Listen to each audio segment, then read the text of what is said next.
aboutir au résultat cherché, à ce produit de convolution. Donc là aussi, G de t, donc ça, si vous intégrez par rapport à la variable t, vous voyez que G de t, c'est égal à quoi? C'est égal à l'intégrale de 0 à 2. G de t, c'est t sur 2, f x moins t dt. C'est-à-dire que vous avez utilisé le fait que G de t est égal à t sur 2 si t est compris entre 0 et 2, c'est-à-dire si t est dans l'intervalle 0 et 2, que je vais noter I1. Maintenant, il faut regarder quelle est la valeur de f de x moins t. La valeur de f de x moins t, c'est soit 0, soit 1. Elle est égale à 1 quand est-ce que je procède exactement comme le premier exemple. C'est égal à 1 si, si la variable x moins t est entre moins 1 et 3. Si x moins t est compris entre moins 1 et plus petit que 3. Là aussi, il faut encadrer le t. Donc il faut ramener. Alors, directement, si je mets t à droite, j'aurai t, t va être supérieur ou égal, je mets moins t à droite, ça me donne t, et ce 3, je vais le mettre devant le x moins 3. Si je regarde l'autre inégalité, si je mets t ici, ça me donne t, et le moins 1, je le ramène vers l'expression à droite, j'aurai x moins 1, ça fait x plus 1. Donc t plus petit que x moins 1. Donc t, x plus 1.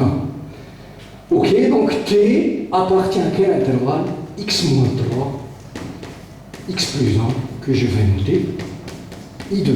Et votre produit de convolution va s'écrire maintenant, comme tout à l'heure, une intégrale sur l'intersection des deux intervalles I1 et I2, bien sûr. C'est normal. Il faut, pour que cette intégrale donne cette quantité, il faut que je sois dans I1 pardon, de 0 à 2, et en même temps dans I2, sinon ça me donne 0. Donc j'obtiens f étoile g. Alors, de x, c'est quoi? C'est l'intervalle sur 0,2 et sur x moins 3, x plus 1. Ça veut dire sur I1 inter I2, t sur 2, dt. Alors maintenant, tout revient à exprimer cette intersection, à trouver les points communs entre I1 et I2. Je disais tout à l'heure, qu'est-ce qu'il faut faire? Il faut calculer la longueur des deux intervalles, trouver la longueur la plus grande, fixer l'intervalle de longueur la plus grande, et comparer l'autre intervalle de longueur la plus petite parmi les deux par rapport à celui que vous avez fixé. Alors, regardons directement. I1 est de longueur 2. I2 est de longueur x plus 1, moins x, x moins x disparaît, moins 3, 1 plus 3 égale 4. Celui-là de longueur 4, celui-là de longueur 2. Donc celui qui va être fixé, c'est celui-là. Donc on fixe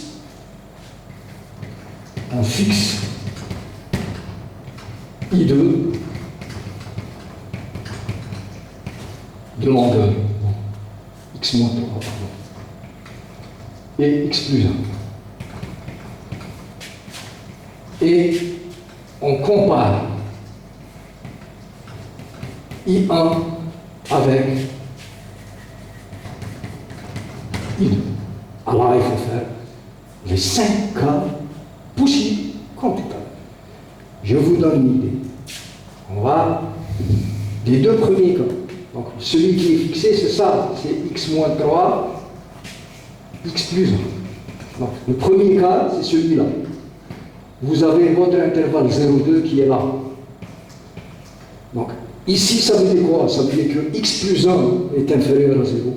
D'accord? Ici, c'est x plus 1 inférieur à 0. Ça veut dire que x est inférieur à moins 1. Donc, x appartient à moins l'infini, moins 1. D'accord? Et là, votre produit de convolution, il n'y a pas de point commun ici. Vous voyez que les deux intervalles sont séparés. Produit de convolution, ça donne 0. Deuxième cas, c'est là. Vous avez à l'extrême gauche votre intervalle 0,2. Ça veut dire quoi? Ça veut dire que 2 est inférieur à x moins 3, ou bien x est supérieur à moins 3 ici, ça vous donne 2 plus 3, 5. Donc x appartient à 5 plus l'infini.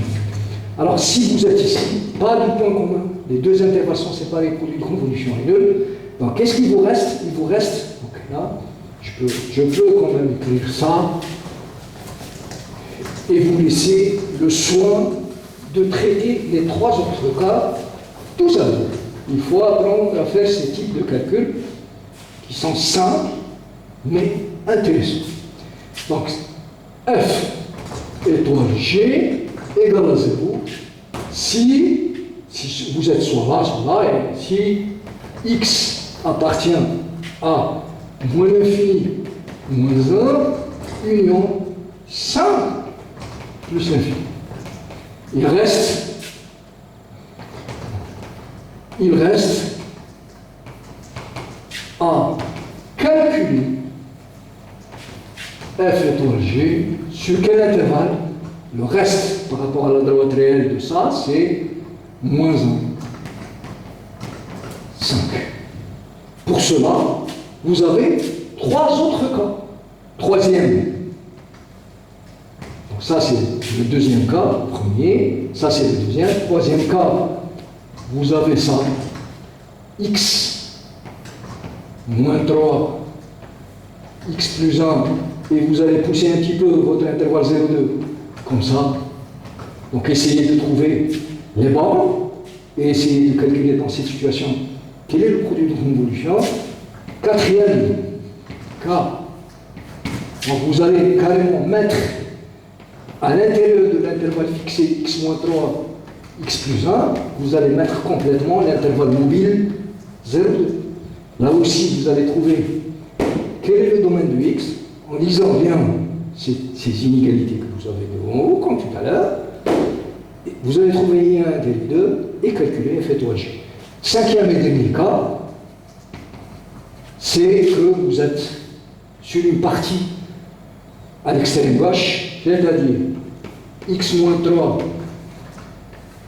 x plus 1, et voilà l'intervalle 0,2, il est comme ça. Donc, lisez ces valeurs, essayez de trouver le domaine de la variable x, l'intersection des deux intervalles, et vous aurez votre produit de convolution facile. Alors, sans trop tarder, je vais enchaîner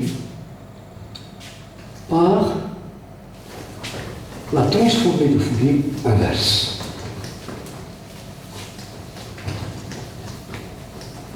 Alors, transformer, nouveau paragraphe, de Fourier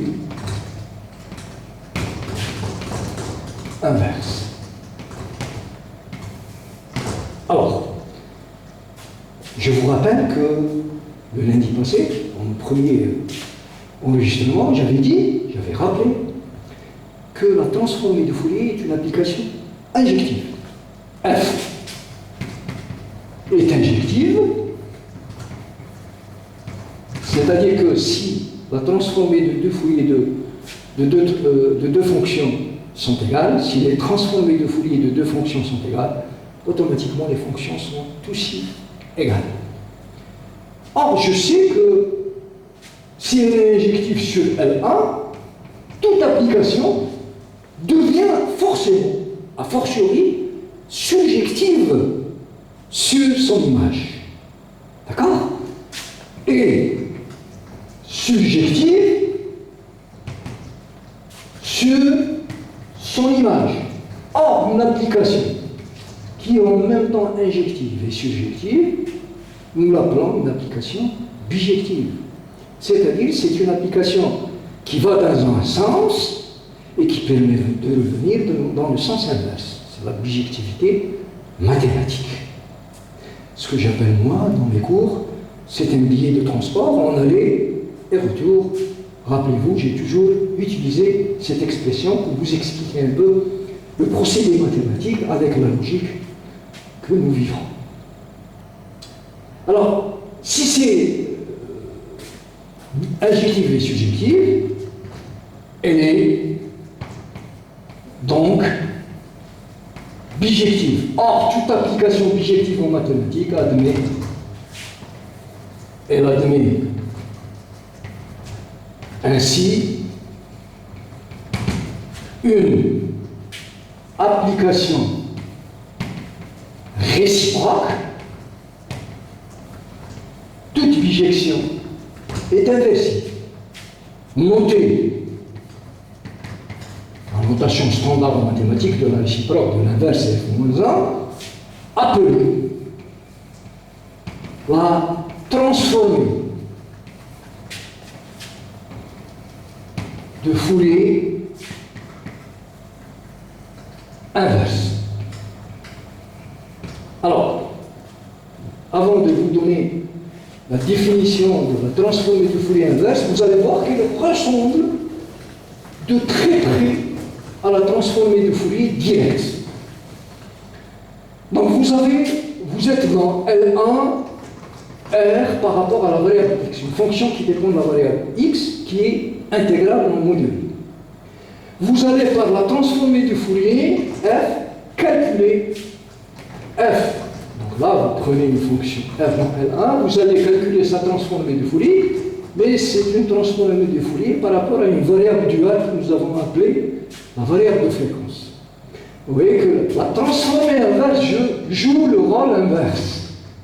Elle vous permet de passer d'une fonction qui dépend de la variable xi vers une fonction qui dépend de la variable x. Donc on passe par la transformée de Fourier de la variable de position x vers la variable de fréquence xi, et on revient par la transformée inverse de la fréquence xi vers la variable x de position. Alors je donne exactement, donc là vous avez le rôle de f-1, je donne une définition simple de la transformée inverse. Alors si G est une fonction de L1 Rxi, donc je prends une fonction L1 par rapport à la variable xi, ça veut dire que G dépend de xi et non pas de x. Je la prends dans L1, bien sûr, pour garantir l'existence de la transformée de Fourier inverse. En fait, elle ressemble à la transformée de Fourier directe. Alors, on définit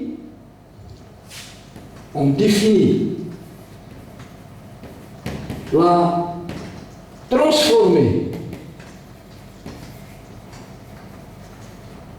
de Fourier inverse f-1 g de g par, alors f-1 de g, attention, votre fonction g dépend de xi. Lorsque vous calculez sa transformée de inverse, la transformée du Fourier inverse, vous revenez à la variable de départ qui est la variable de position x. C'est exactement 1 sur racine de pi, kiff kiff. L'intégrale de moins l'infini à plus l'infini, votre fonction g, et vous multipliez ça par exponentielle ixxi, dxi. Vous voyez que finalement, f-1 se ressemble. La seule différence dans la définition de f-1, c'est quoi? C'est que vous avez échangé la variable de position x par la variable de fréquence. Tout à l'heure, dans la transformée du Fourier, on intégrait par rapport à x. Ici, on intègre par rapport à xi. Lorsque j'intègre par rapport à xi, je vais avoir une fonction qui dépend de x. J'ai deux paramètres, j'élimine par intégration xi, il me reste. Alors, deuxième différence, c'est que au lieu de prendre l'exponentielle moins xi, j'ai pris exponentielle plus ixi. Ça veut dire que j'ai remplacé le moins i complexe par le plus i.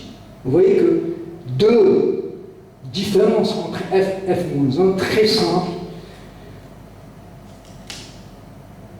qui vous permettent, à partir de la transformée de Fourier, à partir de la formule de la transformée de Fourier, de vous rappeler celle de la transformée inverse. Maintenant, une question logique qui devrait être posée par n'importe quel étudiant. Alors, si vous prenez une fonction, j'efface,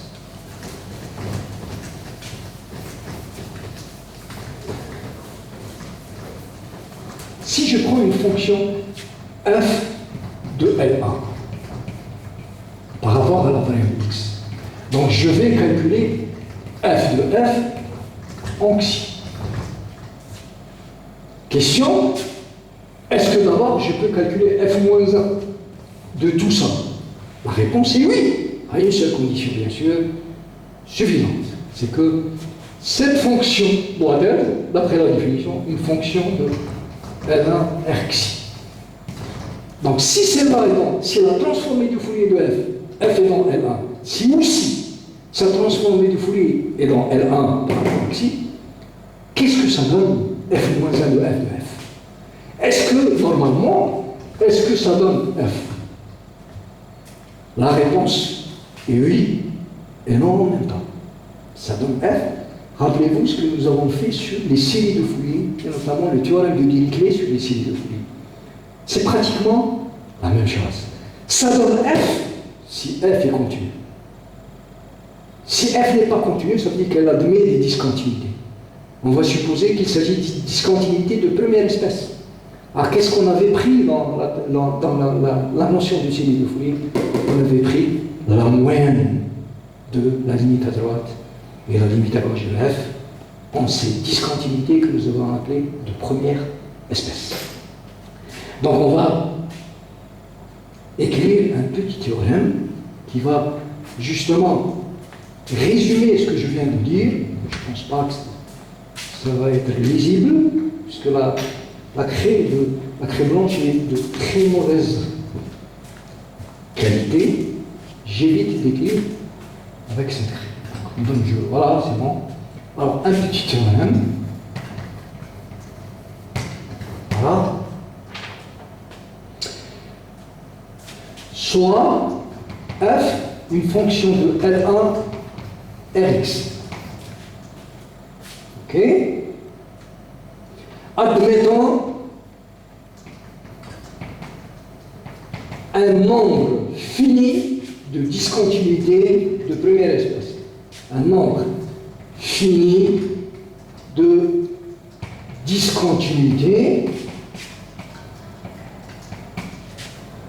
de première espèce.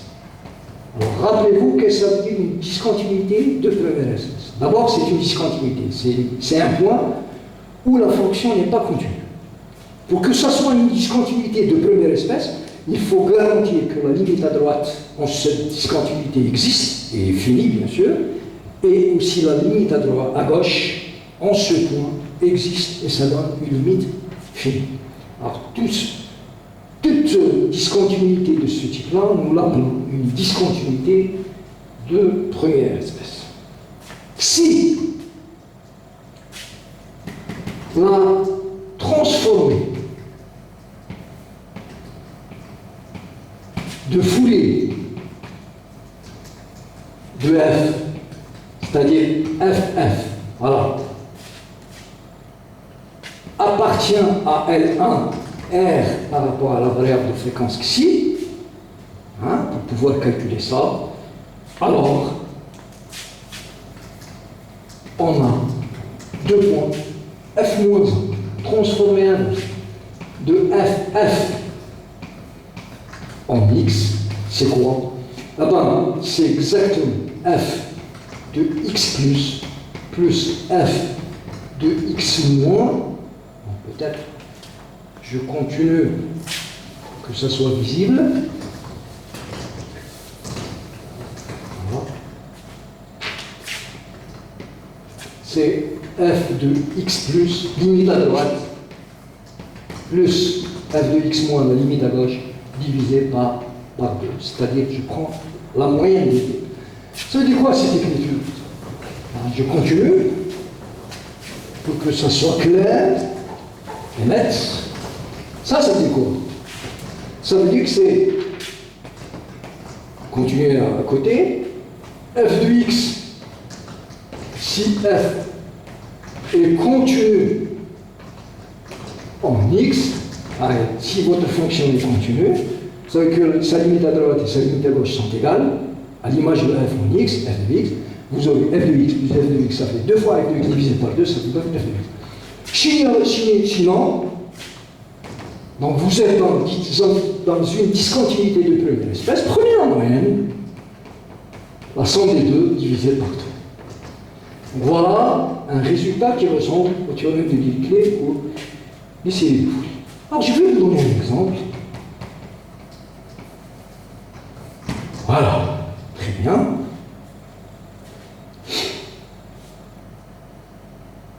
Ok.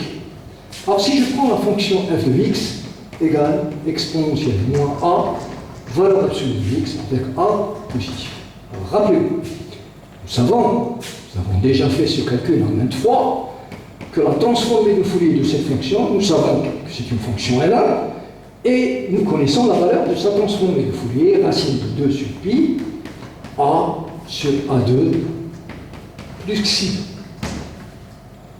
Ok?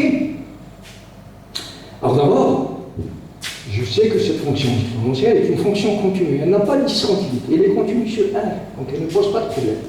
Il me reste comme deuxième condition de ce théorème de voir si cette transformée de Fourier f de f, celle-là, est dans L1. Oui, parce que on va dire que f de f appartient à L1 R xi. Pourquoi? Car, le point, on va intégrer et voir si c'est dans L1 ou pas.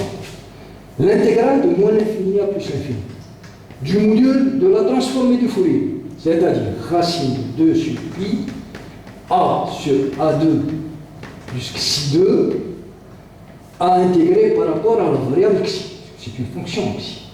Alors je vais continuer sur le côté droit du tableau pour voir si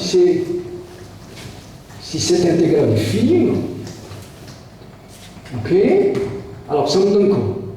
Ça me donne racine de 2 sur pi égale a, je peux le faire sortir, donc ça me donne a fois la racine, et il me reste l'intégrale de moins l'infini à plus l'infini dxi sur a2 plus xi2.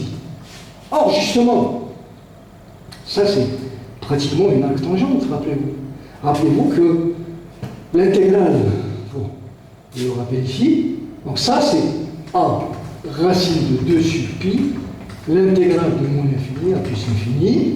Là, il faut mettre le a carré en facteur, donc vous aurez a carré, facteur de 1 plus xi sur a au carré, dxi. Je peux simplifier a sur a carré, a divisé par a carré, il me reste racine de 2 sur pi, il me restera 1 sur a que je peux mettre directement dans le dxi. Donc j'aurai dxi sur a pour avoir la même variable, 1 plus xi sur a multiplié au carré. Et ça c'est bon. Ça c'est l'arctangente. Rappelez-vous que l'intégrale de dt sur 1 plus t carré, c'est arc tangente t. Donc là, le t c'est xi sur a, donc finalement c'est racine de 2 sur pi, arc tangente de xi sur a, entre moins l'infini et plus l'infini. Or, lorsque xi tend vers plus l'infini, sachant que a est positif, xi sur a tend aussi vers plus l'infini. Arc tangente plus l'infini, tout le monde sait que c'est pi sur 2. Donc là, c'est racine de 2 sur pi, fois pi sur 2 en plus l'infini, moins arc tangente de moins l'infini. Arc tangente de moins l'infini, c'est moins pi sur 2. Moins pi sur 2, ça fait pi sur 2. Donc ça fait pi, et ça vous donne exactement racine de 2pi. D'accord? Racine de 2, pi sur racine de pi, le reste. Donc vous voyez que c'est fini, et ça garantit bien que c'est une fonction L1. Donc finalement, puisque exponentiellement a valeur absolue de x est continue sur L, on a f-1 de f de exponentielle moins a valeur absolue de x, ok? Donc ça c'est aussi en x, c'est exactement la fonction f. D'accord? C'est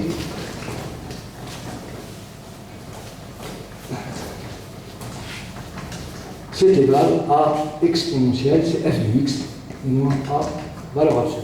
Voilà. Alors je peux réécrire cela.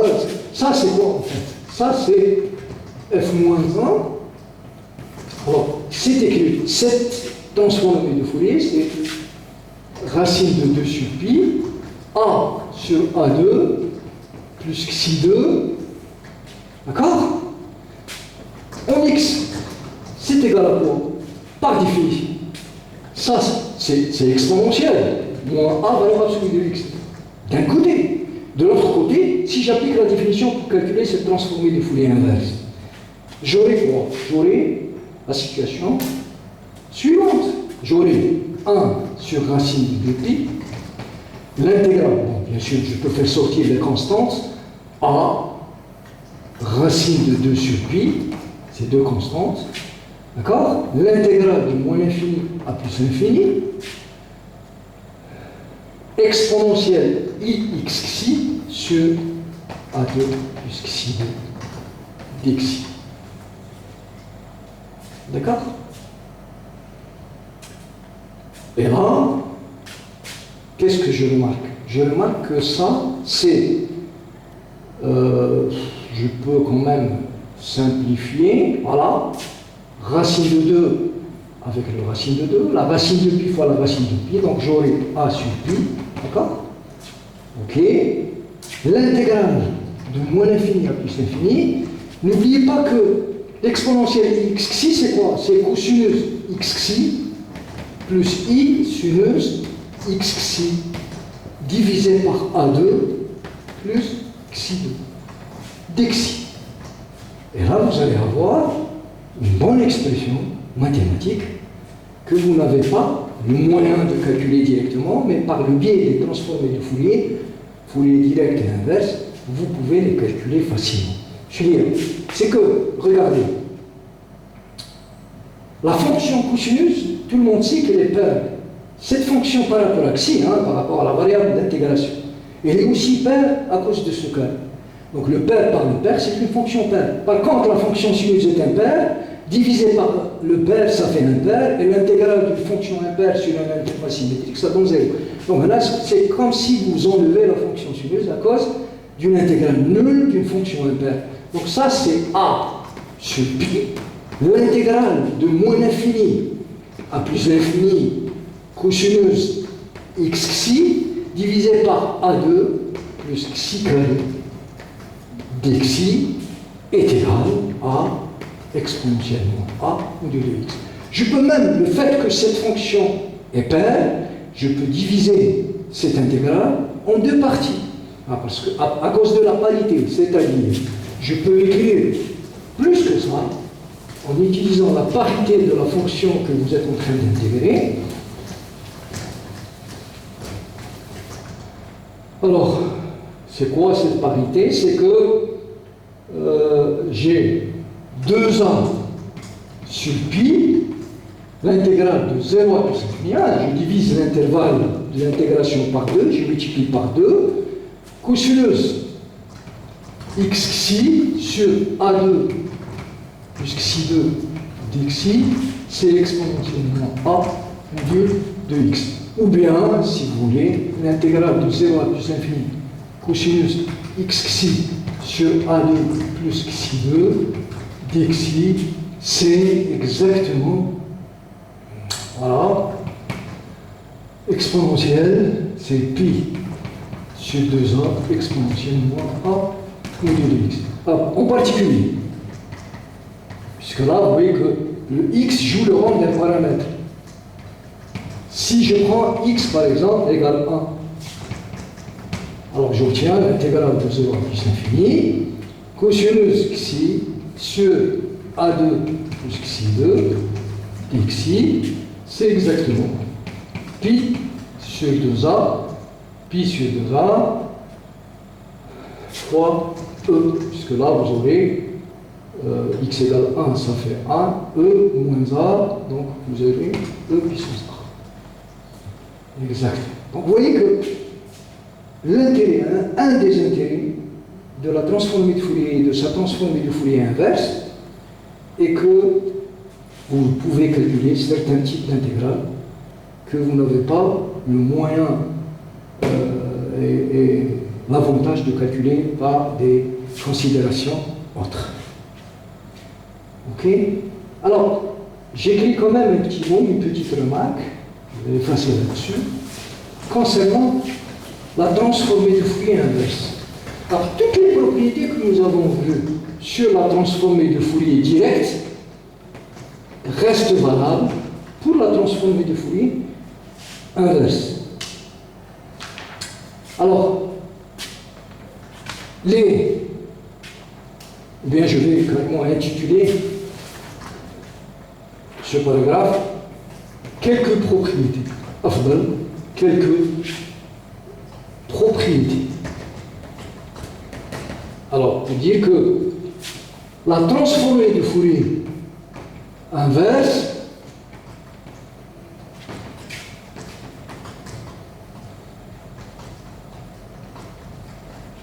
possède A des propriétés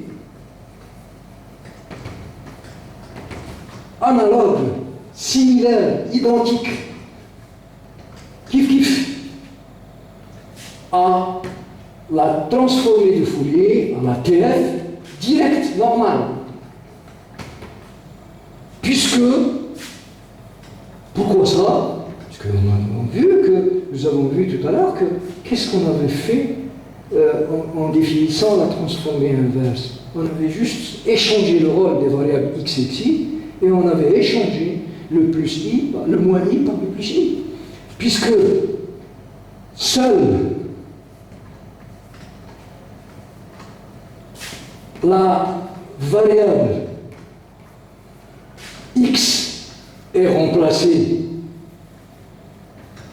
par xi et le complexe i par moins i dans l'expression de f-1. Alors effectivement, nous avons trois autres propriétés qu'il faut connaître. Je vais le donner sous forme d'un résultat d'un petit théorème et qu'il faut avoir en tête. Elles sont simples et très utiles pour les calculs, notamment en TD. Alors, théorème, si grand F égale f de f, c'est-à-dire que grand F, simplifier la notation, je note grand F comme étant la transformée de Fourier du petit f. F dépend de la variable x, grand F dépend de la variable de fréquence xi. Et grand G égale f de g. Avec f et g, deux fonctions de L1 Rx, ok, et grand F, grand G, deux fonctions L1 par rapport à xi. D'accord? Bien. Donc si j'ai deux fonctions L1 et leurs transformées de Fourier sont aussi L1, alors on a deux points. Le double F en xi, on peut montrer c'est exactement f de moins xi. Donc si vous prenez une transformée de Fourier d'une fonction f de L1 telle que cette transformée reste en L1, vous avez le droit de calculer sa double transformée de Fourier. Ça vous donne f, non plus dans la variable xi, mais dans la variable moins xi. C'est ce qu'on appelle la formule de réciprocité, à cause du moins qui est là, et à cause de la double transformée de Fourier. De réciprocité. est très intéressante cette formule dans le calcul des transformés, dans le traitement des exercices en théorie. Réciprocité. Deuxième formule, ce qu'on appelle la formule de Plancherel, c'est que l'intégrale de moins l'infini à plus l'infini, f de xi, g bar de xi, dxi. Alors j'explique.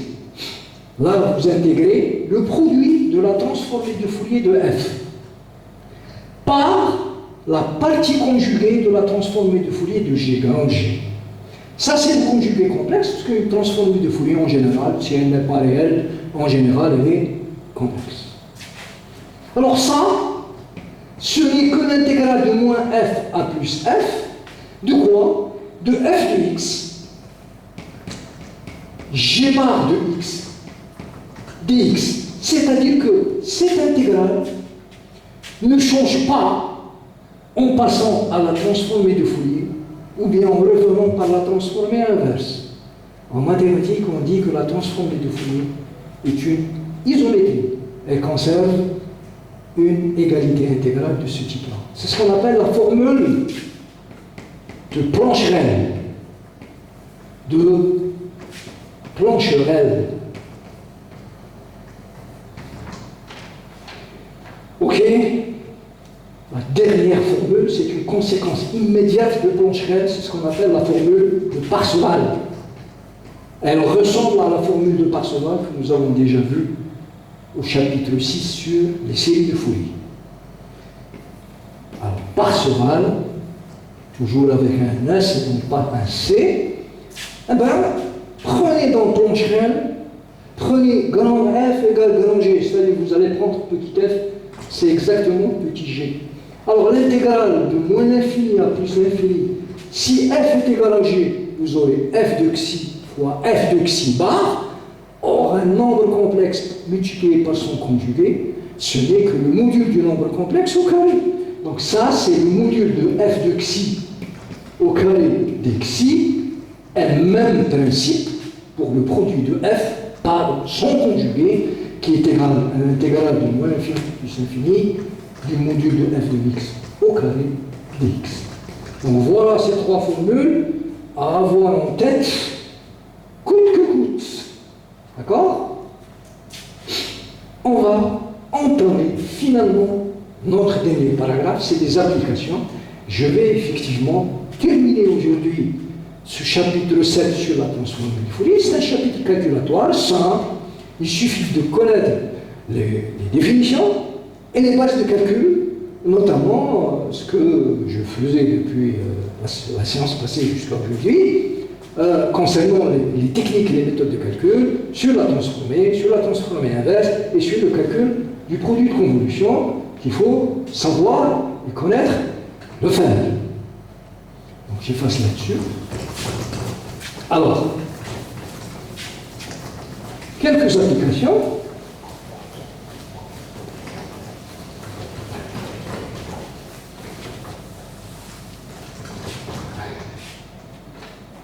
Des applications simples, mais utiles notamment pour l'outil du futur ingénieur. Alors, application comme dernier paragraphe, avec S. Première application, c'est le calcul. On peut, à travers la transformée de Fourier et sa transformée inverse, on peut calculer des intégrales. Type exemple précédent, vous vous rappelez? On avait calculé une intégrale délicate à travers la transformée de Fourier. Alors, je reviens toujours. Bon, là, je donne uniquement des exemples. Ce n'est pas une théorie mathématique trop poussée, mais juste une théorie mathématique calculatoire, notamment pour consolider un peu l'outil mathématique de l'ingénieur. Alors, si je prends f de x, toujours la même fonction, égale exponentielle f de x égale exponentielle moins a, valeur absolue de x, avec a strictement positif. Alors cette fonction f appartient à L1, Rx, par rapport à la variable x. D'accord? Je sais que sa transformée de Fourier f de x en xi, c'est-à-dire f de l'exponentielle moins a valeur absolue de x en xi, c'est racine de 2 sur pi, a sur a2 plus xi2. Tout à l'heure, j'avais montré que c'est une fonction de L1R par rapport à xi. Rappelez-vous, j'avais calculé cette intégrale et trouvé une arctangente. Ok? Alors ça peut nous ramener au théorème précédent. Je peux appliquant la formule de Parseval à cette fonction. Qu'est-ce que ça donne? Ça donne l'intégrale de moins l'infini à plus l'infini. D'accord? Du module de la transformée de Fourier, c'est-à-dire du module de racine de 2 sur pi A sur A2 plus xi2 au carré dxi, ok? C'est égal à l'intégrale de moins l'infini à plus l'infini. De quoi? Du module de la fonction exponentielle moins a module de x au carré dx. C'est bon? Voilà votre formule de Parseval. Alors maintenant, ça je peux le calculer, ça aussi. Et j'aurai une identité qui va me donner une intégrale très difficile à calculer à la main pour dire que c'est presque impossible. Alors du côté gauche de l'égalité, j'obtiens, alors les constantes, je peux les faire sortir. Racine de 2 sur pi au carré, ça fait 2 a carré sur pi. Racine de 2 sur pi au carré, c'est 2 sur pi fois a, 2a carré sur pi. Et il me restera l'intégrale de moins l'infini à plus l'infini dxi sur a2 plus xi2 au carré, ok? D'accord? C'est égal à cette intégrale. Alors là, je remarque que la fonction que vous avez ici, c'est une fonction exponentielle, elle est positive. Je peux enlever le carré. Alors si j'enlève le carré, j'aurai moins 2a, valeur absolue de x dx. Il faut quand même enlever la valeur absolue. Mais je sais que cette fonction est une fonction paire. Donc au lieu de calculer l'intégrale de moins l'infini à plus l'infini, vous la calculez de 0 à plus l'infini et multipliez par 2. Donc j'aurai 2 fois 2.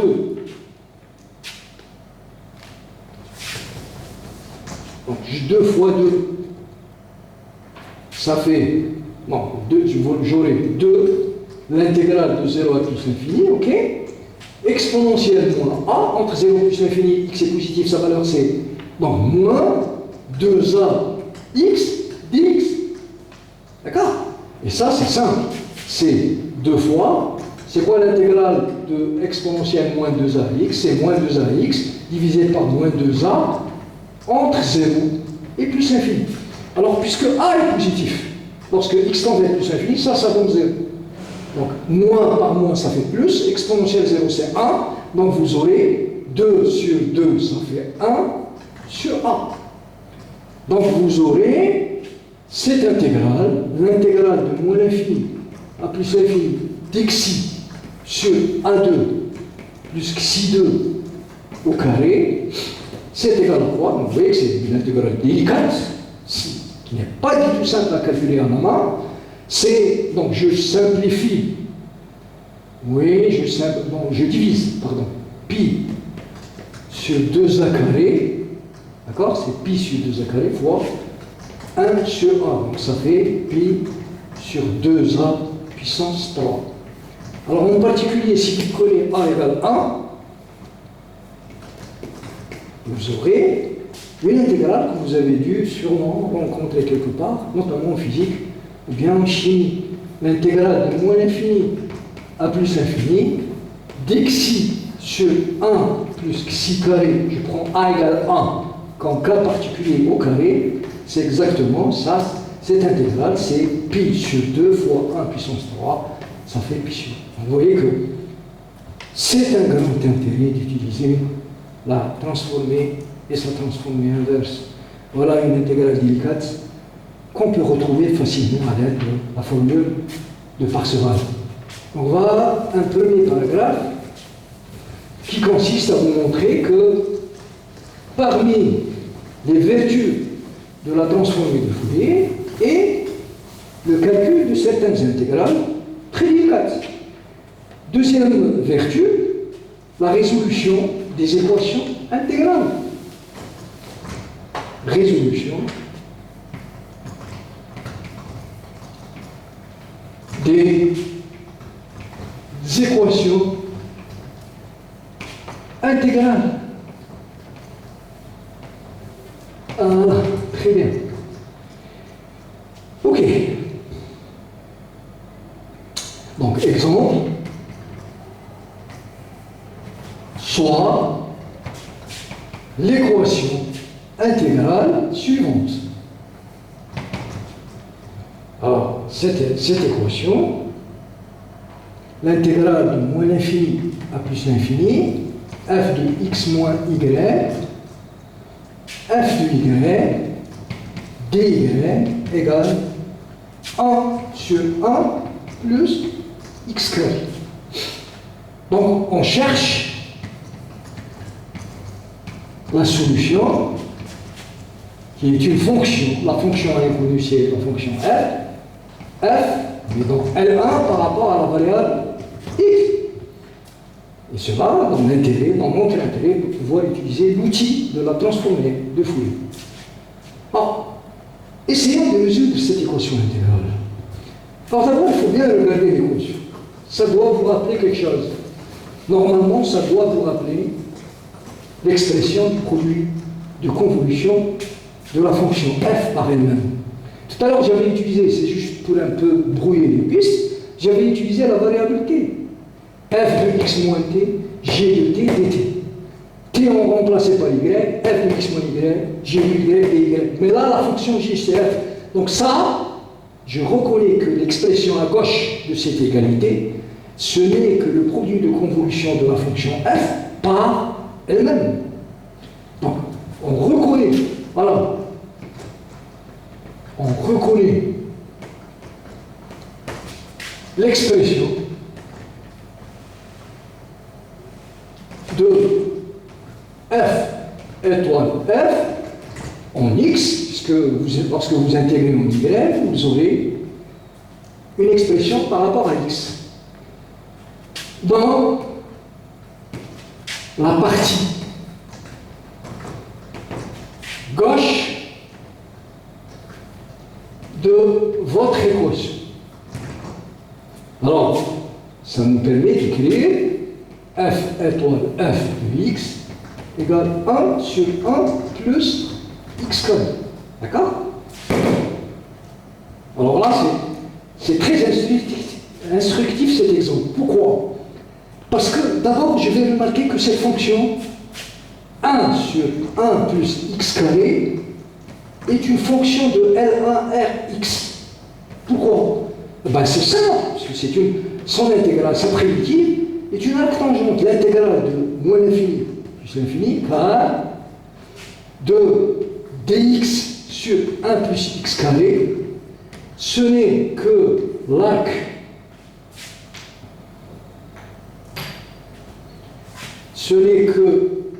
tangente x à calculer entre moins l'infini et plus l'infini, et ça vous donne pi sur 2 moins pi sur 2, ça fait pi qui est une quantité finie. Donc vous avez deux expressions. Une expression à gauche où la fonction f est dans L1. Si f est dans L1, f étoile f reste dans L1. Donc ça c'est dans L1. Vous pouvez calculer sa transformée de Fourier. Vous remarquez que ce qui est à droite dans l'égalité, cette fonction est aussi dans L1. Vous avez le droit aussi de calculer sa transformée de Fourier. Donc finalement, je viens d'acquérir le droit fondamental de calculer, de mettre la transformée de Fourier à l'intérieur de cette équation. Ça veut dire dans les deux parties de l'égalité. On utilise, on prend l'ATF de cette équation. On a la chose suivante. Qu'est-ce que j'aurai? Alors, j'aurai f de f étoile f bien sûr, maintenant, par rapport à xi, égale f de 1 sur 1 plus xi, x carré par rapport à xi. Ça, c'est égal à racine de 2pi ff fois ff, c'est-à-dire le ff au carré. Maintenant, il me reste à calculer cette transformée du fond. Et celle-là est très simple à faire. Pourquoi? Parce que, rappelez-vous, j'ai dit que